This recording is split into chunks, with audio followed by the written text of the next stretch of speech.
Sherlock Hebo. এর আগে আমরা জেনেছি হেবো মঞ্জুলা দেবীর শ্বশুরবাড়িতে যান সুধাকান্তবাবু অর্থাৎ মঞ্জুলা দেবীর শ্বশুরমশাইকে উইল করা থেকে আটকাতে। তার কারণ সুধাকান্তবাবু একটি গুরুদেব জুটিয়েছেন যে নিজের নামে সমস্ত কিছু করে নিতে চায় মঞ্জুলা দেবী এবং তার নাবালক সন্তানকে ফাঁকি দিয়ে। কিন্তু গুরুদেবটি অতিশয় ধুরন্ধর, হেবোর সব চালাকি ধরে ফেলেন। হেবো তখন বাধ্য হয়ে একটি ফন্দি আঁটে এবং কলকাতায় এসে সে কিছু একটা করে যায়। তারপর মা কালীকে সে বলে, হে মা কালী, হে মা কালী, তুমি বলো আমি কি কিছু অন্যায় করছি? আমি নিত্য ডাকাডাকি করে তোমার বিশ্রামে ব্যাঘাত ঘটাই না, আর ওই গুরুদেব রোজ সকাল সন্ধ্যা তোমাকে পাঁঠার মাংস খাওয়াতে চায়, কিন্তু তাই বলে কি তুমি ওর দলে যোগ দেবে? যে টোপ আমি পেতে এলাম ওই রাঘব বোয়াল যেন সেটা গিলে ফেলে, এটুকুই তুমি করো মা। বাকি খেলিয়ে তোলার দায়িত্ব আমার, আর ওকে দিয়ে যদি টোপটা তুমি না গেলাও তবে বলবো তুমি মিথ্যে, তুমি মিথ্যে, তুমি মিথ্যে। শুক্রবার সকালে হেবোর ঘুম ভাঙল একটা চেঁচামেচিতে। কাল রাত্রে নাকি বাড়িতে চোর এসেছিল। কি আশ্চর্য, স্বয়ং শার্লক হেবো যে বাড়িতে উপস্থিত সে বাড়িতে চোর। অথচ হেবো রাত্রে কিছুই টের পায়নি। সকালবেলা কেবলানন্দ প্রথম লক্ষ্য করে সিঁড়ির দরজাটা খোলা। গুরুদেব ঘরের দরজা খুলে শোন দক্ষিণা বাতাসের লোভে। হেবো দরজা খুলে শোয়। সুধাকান্তের ঘর অবশ্য ভিতর থেকে বন্ধ থাকে। সে ঘরে মেঝেতে শোয় কেবলানন্দ। পরীক্ষা করে দেখা গেল চোর একতলা থেকে কিছুই সরায়নি, দোতলা দুটো ঘর থেকেই মাল সরিয়েছে। হেবোর সুটকেস নেই, গুরুদেবের ঝোলাটিও নেই। গুরুদেব দারোয়ানকে ডেকে প্রচণ্ড ধমক দিলেন। সে হলপ করে বলল, বাইরে থেকে চোর আসেনি। কারণ সে জেগেই ছিল। কিন্তু বাইরের লোক ছাড়া আর কে চুরি করতে পারে? পুলিশে খবর দেওয়া হবে কিনা স্থির করার আগেই ঠাকুর এসে খবর দিল বাগানের ভিতর ভাঙা সুটকেস ও ঝোলা পাওয়া গেছে। আবার নতুন করে হিসাব নেওয়া গেল। না, বেশি কিছু খোয়া যায়নি। হেবোর গেছে একটি টেরিলিনের শার্ট আর গোটা 20 টাকা। গুরুদেবের ঝুলির সব কিছুই প্রায় পাওয়া গেছে। দামি কিছুই ছিল না ওতে। দুটো জিনিস একটু দামি ছিল, দুটোই বেহাত হয়েছে। একটা রূপোর কোষাকুষি, আরেকটা সেফার্স কলম। হেবো থানায় যাবার জন্য প্রস্তুত হচ্ছিল, কিন্তু গুরুদেব বাধা দিলেন। বললেন, যা গেছে তা তো পাওয়া যাবেই না, উপরন্তু ঠাকুরটাকে ধরে নিয়ে যাবে ওরা। আজ কলকাতা থেকে বিশিষ্ট অতিথি আসছেন, ঠাকুর না থাকলে মহা মুশকিল। মঞ্জুলা দেবীও সায় দিলেন সে কথায়। হেবো জনান্তিকে মঞ্জুলা দেবীকে বলে, আসল কথা গুরুদেবের ভয় হয়েছে, কেঁচো খুঁড়তে সাপ বেরুবে। পুলিশের খাতায় হয়তো তার নাম আছে, হয়তো তাকেই হাজতে পুরবে পুলিশ। মঞ্জুলা দেবী তীক্ষ্ণ দৃষ্টিতে হেবুর দিকে তাকিয়ে বলেন, তাই কি কাল রাত্রে চোর এসেছিল? তার মানে? তার মানে তোমার কোনো কারসাজি নয় তো? কি যে বলেন, আমারও তো জিনিস খোয়া গেছে, বলে হেবো।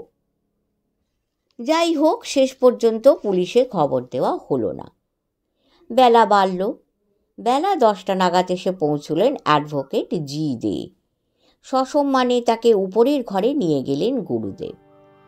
চা জলখাবারের পর্ব মিটলে বুলডগটাকে দরজার বাইরে বসিয়ে ওরা অর্গলবদ্ধ ঘরে পরামর্শে বসলেন। হেবো নিজের ঘরে গিয়ে দরজায় খিল লাগালো। মাঝের দরজার চাবির ফুটোতে চোখ লাগিয়ে কিছুই দেখতে পেল না, কান লাগিয়ে বরং দু একটা কাটা কাটা কথা শুনতে পেল। অ্যাডভোকেট সাহেব বলছেন, এবার ড্রাফটখানা নিখুঁত হয়েছে, আমি ফেয়ার কপি করে ফেলি। সুধাকান্ত বাধা দিয়ে বলেন, না, ফেয়ার কপিটা আমি নিজে হাতে লিখব, আজ বেশ সুস্থ আছি আমি। গুরুদেব বললেন, কিন্তু তাতে কি কষ্ট হবে না তোমার? সুধাকান্তের হাসিটা চোখে না দেখতে পেলেও অনুভব করে হেবো। তিনি হেসে বলেন, কষ্ট হলেও উপায় নেই। আইনের খুঁত আমি রাখবো না। আদ্যপান্ত হাতের লেখাটা আমার হলে আইনগত তার মর্যাদা বাড়বে, নাকি বলেন দে সাহেব? দে সাহেবের জবাবটা শোনা গেল না, কিন্তু সুধাকান্তের পরবর্তী বক্তব্যটা শোনা যায়। দয়া করে আমার ওই কলমটা দেবেন, নিজের কলম ছাড়া লিখতে পারি না আমি। প্রায় 15 মিনিট পরে নিচে গেটের সামনে একটা মোটর গাড়ি এসে দাঁড়ালো। কেবলানন্দ হন্ত দন্ত হয়ে উঠে এলো সিঁড়ি বেয়ে। বন্ধ ঘরে টোকা দিয়ে বলল, ডাক্তারবাবু এসেছেন। হেবো বেরিয়ে এলো ঘর থেকে। দেখে নকুলচন্দ্র আর ডাক্তারবাবু সিঁড়ি দিয়ে উপরে আসছেন। ওদের পিছনে পিছনে ঢুকে পড়ে রোগীর ঘরে। রোগী আজ বেশ প্রফুল্ল। বলেন, ডাক্তার, আমাকে আজ বেশ ভালো করে পরীক্ষা করে দেখো দেখি। কেন আজ হঠাৎ ভালো করে পরীক্ষা করতে হবে কেন? আমি সুস্থ স্বাভাবিক মানসিক অবস্থায় আছি কিনা দেখে বলো। ও, উইলটা করেছেন বুঝি? হ্যাঁ, একটা সইও দিতে হবে তোমাকে। নকুল, তুমিও দেবে।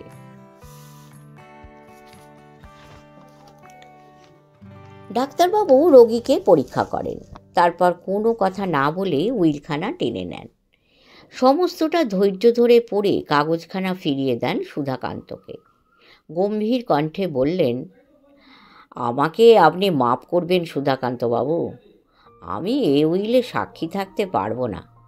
এ অনুরোধ করবেন না আপনি। একটু রুক্ষ স্বরে সুধাকান্ত বলেন, কেন, কারণ কি?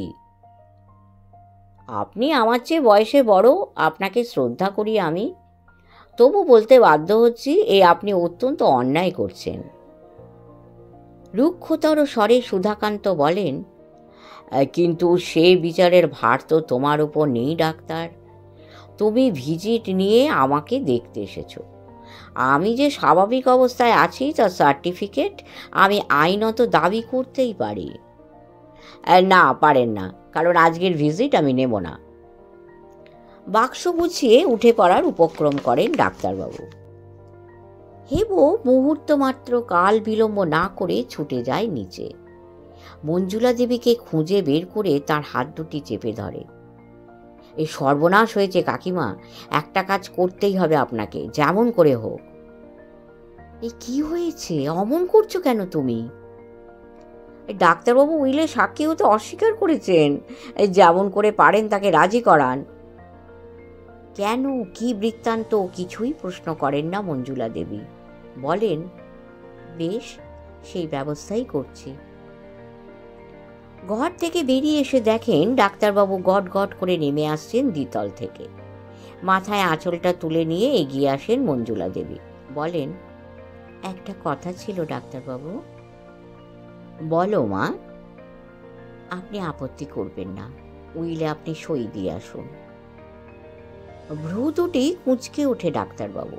বলেন, কিন্তু কেন বলো তো মা, উইল তুমি দেখেছ? মঞ্জুলা বলেন, না দেখিনি, তবে আন্দাজ করতে পারি আমাদের বিষয় থেকে বঞ্চিত করা হয়েছে, এই তো। হ্যাঁ তাই, এতে আমাকে সই দিতে বলছো কেন মা? হেবো ভাবে এইবার মঞ্জুলা দেবীর আর কোনো জবাব নেই। বস্তুত তার মতো উপস্থিত বুদ্ধিওয়ালা ছেলের মাথাতেও কোনো ফন্দি বার হলো না। কিন্তু হেবো জানত না যে যারা নিছক সরল ও সহজ, তারা অনেক বাধাবিঘ্ন এড়িয়ে যেতে পারে তাদের সারল্যের জন্যই। যে জবাব হেবোর মুখে জোগায়নি, মঞ্জুলার মুখে তাই জোগালো। আর সেটা কোনো ফন্দি নয়, তার আন্তরিক কৈফিয়তে। মঞ্জুলা শান্ত অথচ দৃঢ় কণ্ঠে বললেন, আপনি সই না দিলে অন্য কোনো ডাক্তারে তা দেবে। শহরে ডাক্তারের তো অভাব নেই, কিন্তু যতক্ষণ ওই উইল পর্ব শেষ না হচ্ছে ততক্ষণ ওরা আমাকে বাবার কাছে যেতে দেবেন না। শেষ সময়ে ওর কোনো সেবা যত্নই করতে পারবো না। খোকার বাবা নিশ্চয়ই স্বর্গে থেকেও এজন্য শান্তি পাবেন না। সম্পত্তি খোকন এমনিও পাবে না, অমনিও নয়। অন্তত শ্বশুরের শেষ সময়ে সেবা করার অধিকারটুকু আপনি আমাকে দিয়ে যান ডাক্তারবাবু। অনেকক্ষণ চুপ করে দাঁড়িয়ে থেকে ডাক্তারবাবু বলেন, তোমার এ কথায় ঈশ্বরের ওপর বিশ্বাস হারিয়ে ফেলছি মা। এমন মেয়েরও সর্বনাশ করেন তিনি। কিন্তু তোমার কথাই ঠিক, ও সম্পত্তি তুমি অমনিতেও পাবে না। নির্মলকে আমিও স্নেহ করতাম, তার আত্মাকে তৃপ্তি দাও তুমি। আমি সই দিয়ে আসছি, ভগবান তোমার মঙ্গল করুন। সিঁড়ি বেয়ে আবার উপরে উঠে যান তিনি। হেবো স্বস্তির নিঃশ্বাস ফেলে। নকুলচন্দ্রও সই দিলেন, সেটা পরে জানতে পেরেছিল হেবো। সব খবর শুনে সন্ধেবেলায় মাথায় হাত দিয়ে বসলেন প্রবীরচন্দ্র। হেবো বললে, কিছু ঘাবড়াবেন না, ওই উইল নির্ঘাত চুরি যাবে, ফাঁদ পেতে এসেছি আমি। প্রবীরচন্দ্র ঠিক বিশ্বাস করে উঠতে পারেন না। পরদিন শনিবার সকাল। গত রাত্রে শেষ দিকে সুধাকান্তের আবার একটা আক্রমণ হয়েছে। যেন উইলটাতে সই করার জন্যই তিনি মনের জোরে সুস্থ ছিলেন এতদিন। উইল সম্পাদন করার সঙ্গে সঙ্গেই এসেছে মানসিক অবসাদ। অমনি শয্যা নিলেন তিনি। শেষ রাত্রে আক্রমণটা হয়েছে, অথচ বাড়ির কেউ জানতে পারেনি। পারবে কোথা থেকে? ওর ঘরে থাকে কেবলাকান্ত, আর কারো সে ঘরে ঢোকা মানা। কেবলানন্ত রাত ভোর নাক ঢাকিয়ে ঘুমিয়েছে। সকালে সে উঠে জানতে পেরেছে। তাই সাত সকালেই শোরগোল পড়েছে বাড়িতে। মঞ্জুলা দেবী খবর পেয়ে ছুটে এলেন উপরে। রোগীর ঘর খোলাই ছিল। সুধাকান্ত অচৈতন্য অবস্থায় পড়ে আছেন।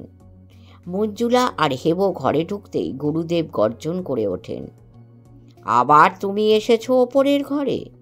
কতদিন না বারণ করেছি, বলেছি না এ ঘরে আসবে না। হঠাৎ কি হলো মঞ্জুলার? কোথা থেকে দুর্জয় সাহস এলো ওর মনে।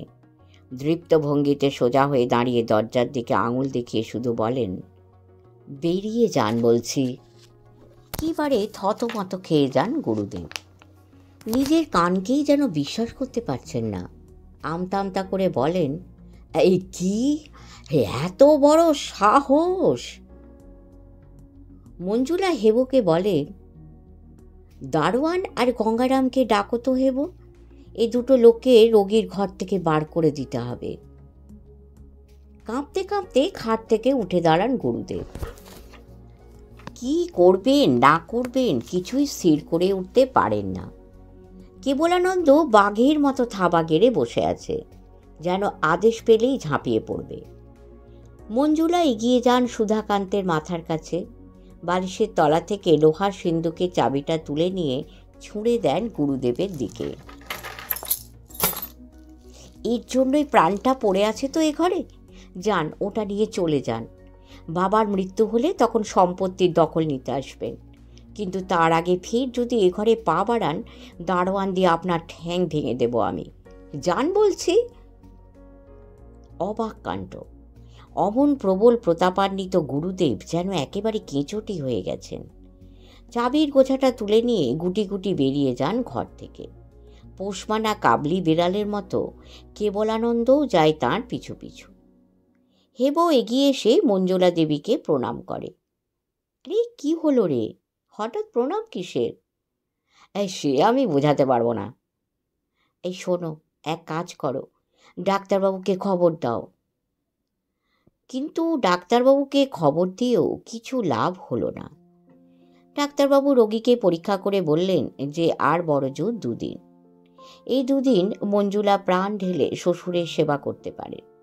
তিনি করলেনও তাই। দুর্ভাগ্য সুধাকান্তের, পুত্রবধূর সেবা যে তিনি পেলেন তা জানতেও পারলেন না। সমস্ত দিন রাত্রির মধ্যে মঞ্জুলা একবারও ঘর থেকে বার হলেন না। গুরুদেবেরও কি হলো, এ ঘরে একবারও মাথা গলালেন না। পরের দিন কাউকে কিছু না বলে গুরুদেব কোথায় চলে গেলেন তার ঝোলাঝুলি নিয়ে। কেবলানন্দ রয়ে গেল। হেবো বললে, কাকিমা, এবার একবার শেষ চেষ্টা করতে হয়। ওর ঘরটা একবার খুঁজে দেখতে চাই, চাবিটা পাওয়া যায় কিনা। উইলটা নিশ্চয়ই ওই সিন্ধুকেই আছে। মঞ্জুলা বলেন, ওসব থাক হেবো, একটা মরণাপন্ন মানুষের শিয়র থেকে তার উইল চুরি করতে পারবো না আমি। আরে, আপনাকে চুরি করতে কে বলছে? যা করবার তা আমিই করব। না, তার শেষ ইচ্ছায় বাধা দেবার কোনো অধিকার ধর্ম তো আমার নেই। হেবো ধমকে ওঠে, এই থামুন তো আপনি। এই যদি ধর্ম হয় তবে অধর্ম বলে দুনিয়ায় কিছু নেই। আপনাকে কিছু করতে হবে না, শুধু কেবলানন্দকে ঘন্টা কয়েকের জন্য এখান থেকে সরিয়ে দিন। তা কেমন করে সরাবো আমি? ওর হাতে 5টা টাকা দিয়ে বলুন আনন্দময়ী তলায় আপনার শ্বশুরের নামে পুজো দিয়ে আসতে। আনন্দময়ী তলাটা আবার কোথায়? হ্যাঁ, বড় জাগ্রত কালী এখানকার। কেবলানন্দ জানে মায়ের নামে পুজো দেওয়ার কথায় বেটা না বলতে পারবে না। রিক্সা করে গেলেও ঘন্টা 2 সময় পাওয়া যাবে। উইল চুরি করার ব্যাপারে কোনো উৎসাহ না থাকলেও আনন্দমণি মায়ের নামে পুজো পাঠাতে মঞ্জুলার আগ্রহ ছিল। কেবলানন্দকে সহজেই সরানো গেল। তৎক্ষণাৎ কাজে লেগে গেল হেবো। গুরুদেবের ঘরের প্রত্যেকটি স্থান, প্রত্যেকটি কোণা তন্ন তন্ন করে খুঁজতে শুরু করলো। বাবাজির একটা ঝোলা আছে, একটা টিনের সুটকেস আছে, তবে তালাবন্ধ নয়, খোলায়। তাড়াতাড়ি করে খুঁজে দেখল হেবো, কাকস্য পরিবেদনা, চাবির থোকা কোথাও নেই। মঞ্জুলা দেবী এসে বলেন, এ কি পাগল ছেলে তুমি হেবো, গুরুদেব কখনো চাবিটা এ বাড়িতে রেখে যান? নিশ্চয়ই সঙ্গে নিয়ে গেছেন তিনি। না কাকিমা, গোয়েন্দাগিরি যদি একটুও শিখে থাকি তবে নিশ্চিত জানি সেটা তিনি নিয়ে যাননি, এ বাড়িতেই কোথাও লুকিয়ে রেখে গেছেন। অসম্ভব। হ্যাঁ, অসম্ভবই মনে হচ্ছে আপনার, তাই হওয়ার কথা, কিন্তু আমার এই সিদ্ধান্ত সুযুক্তির বিশ্লেষণে সুপ্রতিষ্ঠিত। চাবি আমি খুঁজে পাবই। হয়তো ঠিক কথাই বলেছেন মঞ্জুলা। গুরুদেবের ঘরটা তন্ন তন্ন করে খুঁজেও চাবির গোছা পাওয়া গেল না। হেবো একটু অবাক হলো। এমন তো হওয়ার কথা নয়।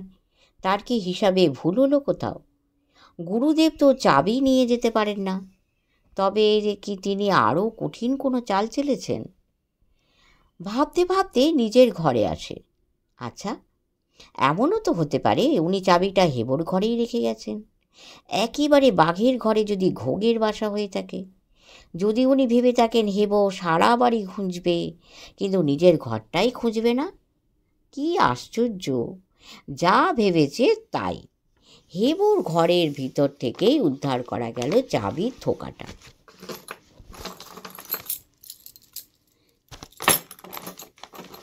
উপরের একটা কুলুঙ্গিতে পুরনো বইয়ের পিছনে একটা ভাঙা লক্ষ্মী ছাপির ভেতর থেকে বার হলো সেটা।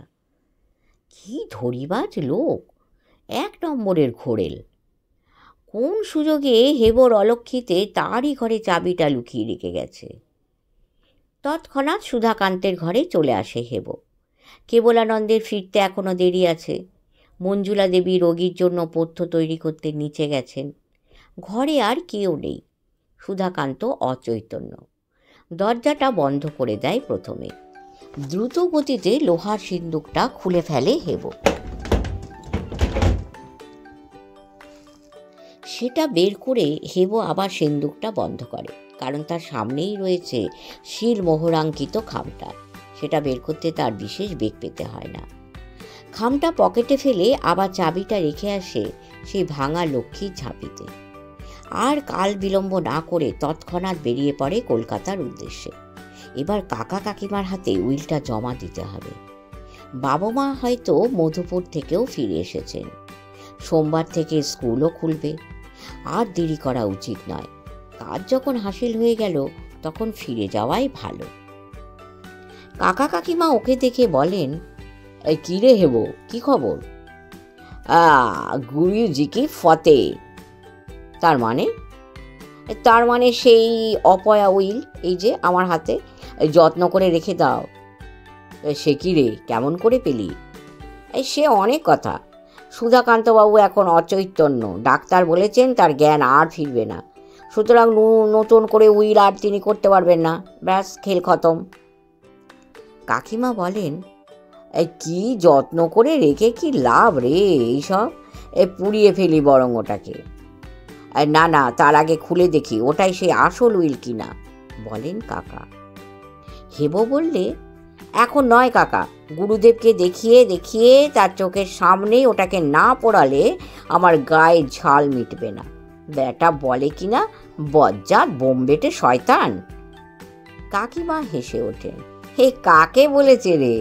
তোকে? আমাকে বললে তখনই তার নাকটা ভেঙে দিতাম না।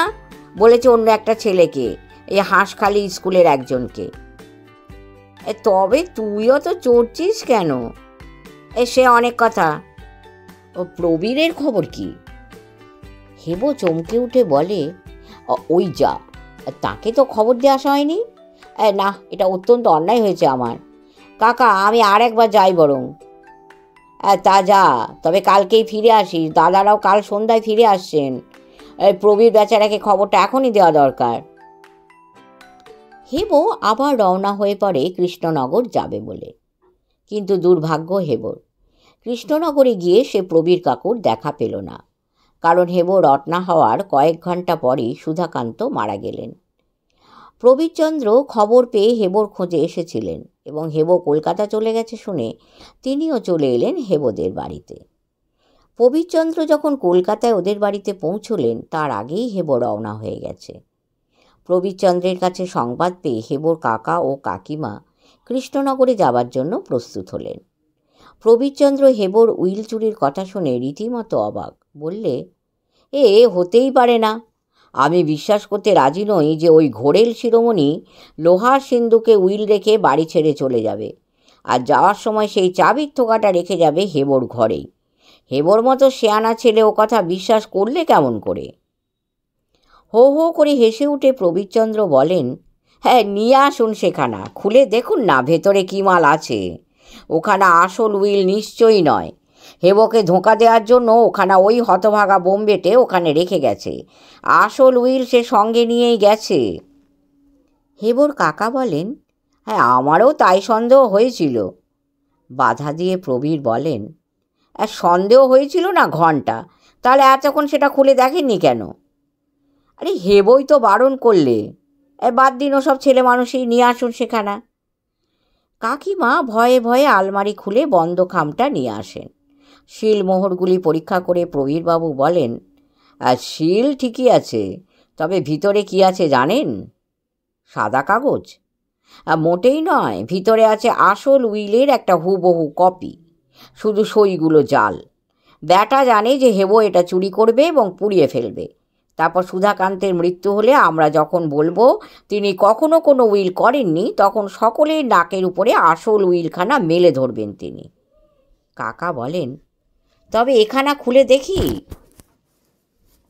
নিশ্চয়, বলে প্রবীরচন্দ্র এবং খুলে ফেলেন খামটা। কাগজের ভাঁজটা খুলে মুখটা লাল হয়ে যায় তাঁর। তার অনুমান সত্য হয়নি। কাগজখানা মেলে ধরেন তিনি। কাগজটায় লেখা ছিল, দুঃখ করো না বাবা হেবো, থুড়ি বটুক, হেলে ধরতে হাত পাকিয়েছ বলে কেউটের গর্তে হাত দিতে যেও না। কাগজখানা সিন্ধুকে রেখে যাওয়া নিরাপদ নয় মনে করে সেটা সঙ্গে করেই নিয়ে গেলাম। প্রভুকে দুঃখ করতে বারণ করো। কাকা চিৎকার করে ওঠেন, ছি ছি ছি, হেবোটা একটা আস্ত গাড়ল। আপনারাও কিছু কম যান না। মুখ কালো করে বসে থাকেন কাকা। কাকিমা বলেন, সে যা হবার হয়েছে, তোমাদের বুদ্ধি যে কত তা বোঝা গেছে। একরত্তি একটা ছেলেকে ঠেলে দিয়ে এখানে বসে সবাই ন্যাজ নাচছ। এতক্ষণে বোধহয় মঞ্জুলাকে ওই গুরুদেব হাত ধরে পথে বার করে দিয়েছে। চলো তাকে নিয়ে আসবার ব্যবস্থা করি। অগত্যা কাকা কাকিমা আর প্রবীরচন্দ্র ভগ্ন হৃদয়ে রওনা হলেন কৃষ্ণনগরের উদ্দেশ্যে। সুধাকান্তের বাড়িতে পৌঁছে দেখেন রীতিমতো একটা জনসমাবেশ হয়েছে। সুধাকান্ত লব্ধ প্রতিষ্ঠিত ব্যক্তি ছিলেন। শহরের গণ্যমান্য সকলেই এসে হাজির হয়েছেন। মৃতদেহ দাহ করে শ্মশান যাত্রীরাও ফিরে এসেছে। বাইরের ঘরে বসে কথা হচ্ছে। গুরুদেব ইতিমধ্যে এসে জুটেছেন, হেবও আছে। শহরের প্রবীণ উকিল গণেশবাবু বলছেন, শহরে একটা ইন্দ্রপতন হয়ে গেল। সুধাকান্ত বাবুর সওয়াল শুনতে বার অ্যাসোসিয়েশন ছেড়ে সবাই হুমড়ি খেয়ে পড়ত। নবীন একজন উকিল বলেন, অত্যন্ত ক্ষুরোধার বুদ্ধি ছিল ওর, অথচ সেই মানুষেরই শেষ অবস্থায় কি ভীষণ বুদ্ধিভ্রংশ হলো দেখুন। গণেশবাবু একটা দীর্ঘ নিঃশ্বাস ফেলে বলেন, মুনিদেরও মতিভ্রম হয় হে ঘোষাল, তা সুধাকান্ত বাবু তো সামান্য মানুষ। জগন্নাথবাবু বলেন, কেন, মতিভ্রম কিসের? ও, আপনি বুঝি জানেন না? সুধাকান্তবাবু একেবারে শেষ অবস্থায় উইল পাল্টিয়ে তার বিধবা পুত্রবধূকে সম্পত্তি থেকে সম্পূর্ণ বঞ্চিত করে গেছেন। জগন্নাথবাবু নামকরা প্রবীণ উকিল, সুধাকান্তের সঙ্গে তার ঘনিষ্ঠতা ছিল যথেষ্টই। তিনি বলে ওঠেন, এ হতেই পারে না। কি নকুলবাবু, এ কথা কি সত্যি? নকুলবাবুর সঙ্গে হেবর চোখাচুকি হয়। হেবর সঙ্গে তার বোধ হয় আগেই কোনো কথা হয়ে থাকবে। তিনি অম্লান বদনে বলে বসেন, হ্যাঁ, এরা অনেকে তাই বলছে বটে, তবে আমার তো বিশ্বাস হয় না। তাহলে আমাকে তিনি নিশ্চয়ই বলে যেতেন।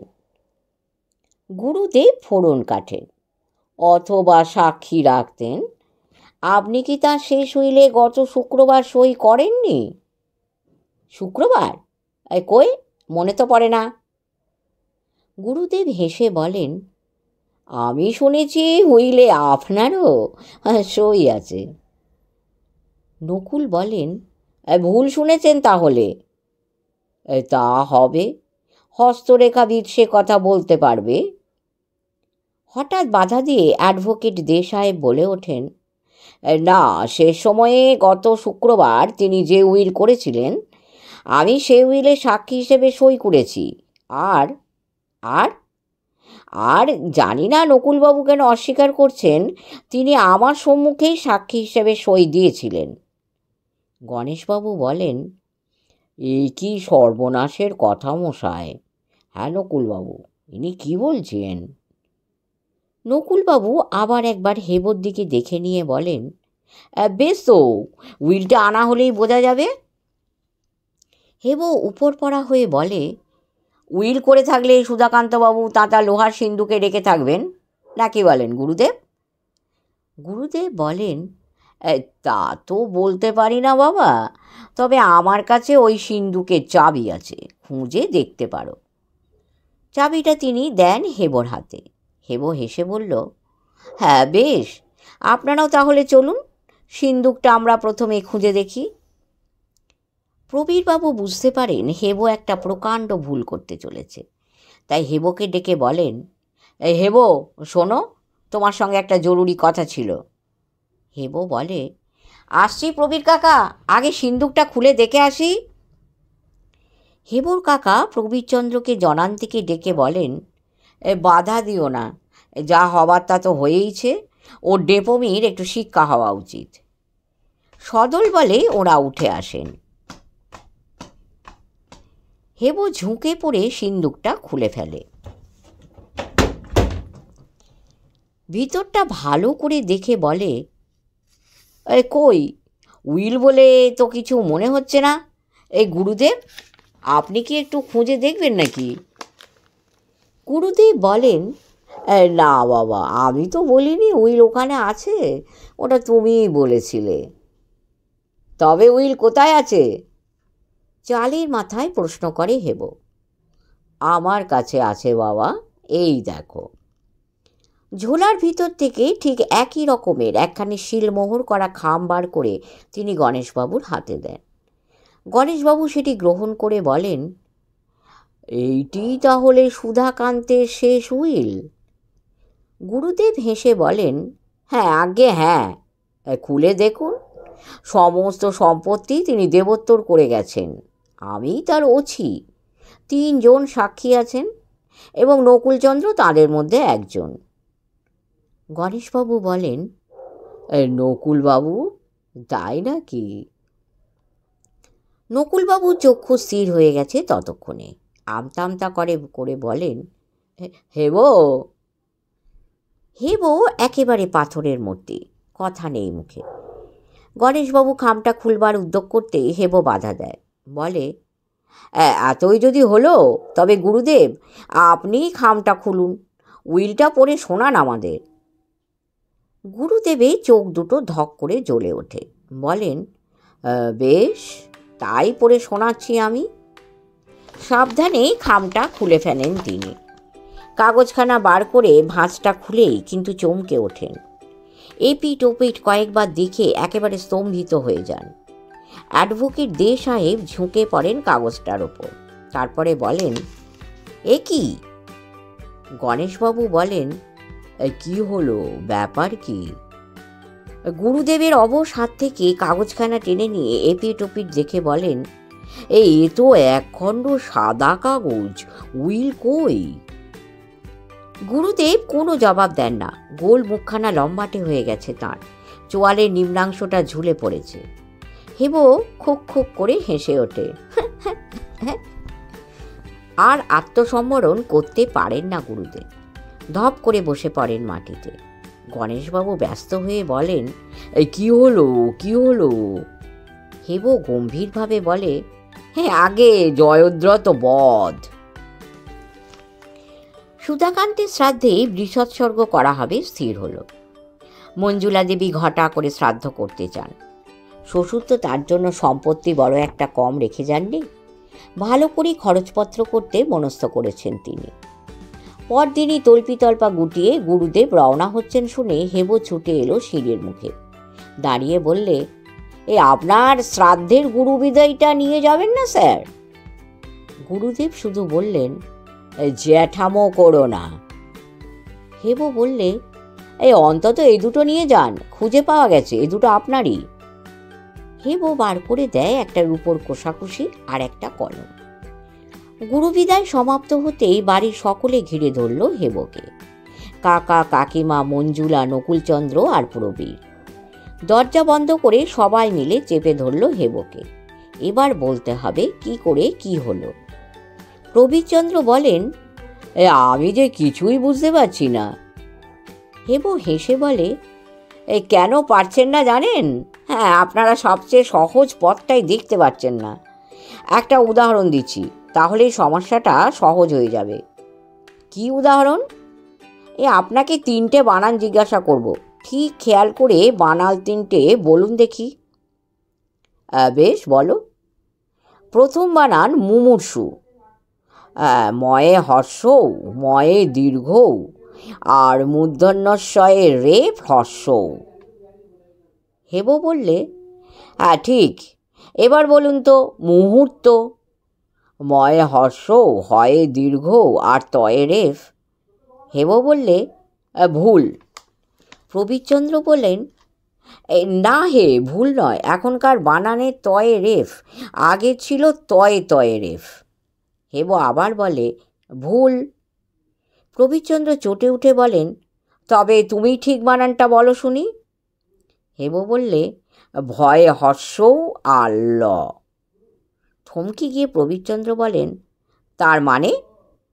তার মানে প্রথম দুটি বানান আপনার ঠিকই হয়েছে, তৃতীয় বানান যেটা আমি জানতে চেয়েছি সেটা হচ্ছে ভুল। আপনি বলতে পারছিলেন না। হো হো করে হেসে ওঠে সবাই। প্রবীরচন্দ্র বলেন, স্বীকার করছি, ঠকে গেছি। হেবো বললে, গুরুদেবও ঠিক ওইভাবেই স্বীকার করেছেন যে তিনি ঠকে গেছেন। গুরুদেব ভেবেছিলেন উইলটা চুরি করতেই আমি সর্বশক্তি নিয়োগ করব, তাই টোপ ফেলে চার ছড়িয়ে বঁড়শি ছিপ হাতে বসেছিলেন উনি। আসল উইলটা সঙ্গে নিয়ে নকল উইল সিন্ধুকে রেখে এবং চাবিটা ফেলে গেলেন। গুরুদেব ভেবেছিলেন নকল উইলটা চুরি করে বোকা হব আমি, কিন্তু উনি যান ডালে ডালে, তো আমি যাই পাতায় পাতায়। সব জেনে শুনেও সেই নকল উইল চুরি করলাম আমি, বোকা সাজলাম। বাধা দিয়ে প্রবীরচন্দ্র বলেন, সে তো বুঝলাম, কিন্তু আসল উইলটা কোথায় গেল? কেন? যেখানা গুরুদেব পরে বার করলেন, সেটা তো সাদা কাগজ। হেবো হেসে বললে, সেখানায় আসল উইল। আমি কলকাতা গিয়ে কাকিমার কাছ থেকে টাকা নিয়ে কিছু মাল মশলা কিনি, একটা কালো পাইলট কলম, কিছু স্টার্চ আর আয়োডিন। স্টার্চের সলিউশনে কয়েক ফোঁটা আয়োডিন ফেলে দিলে ব্লু ব্ল্যাক রঙের কালি হয়, কিন্তু সেটা ম্যাজিক কালি। কিছু পরেই লেখা উবে যায়, কাগজে কোনো দাগ থাকে না। উইল করার আগের দিন যখন কেবল গেল ডাক্তারবাবুর ব্যাগ আনতে, তখন ওই কালি ভর্তি কলমটা আমি কলমদানিতে রেখে দিই। আগের রাত্রেই বাড়ির অন্যান্য ফাউন্টেন পেন চুরি গেছে, ফলে আশা করছিলাম ওই কলমেই উইল লেখা হবে। একমাত্র ভয় ছিল অ্যাডভোকেট সাহেব যদি শেষ মুহূর্তে তার পকেট থেকে কলম বার করে বসেন। কিন্তু আমি ভগবানে বিশ্বাস করি। সম্পত্তির কণা মাত্র না পেয়েও যখন কাকিমা তার শ্বশুরের সেবা করতে গেলেন, তখন ডাক্তারবাবু রাগ করে বলেছিলেন, তোমার কথায় ভগবানে বিশ্বাস হারিয়ে ফেলছি মা। আর ঠিক তখনই আমার মনে হয়েছিল ভগবান আমার কথা নিশ্চয়ই শুনেছেন। সবাই ওই কলমেই সই দিয়েছেন। কাকা বলেন, কিন্তু ডাক্তারবাবু কি তার নিজের কলমে সই করেননি?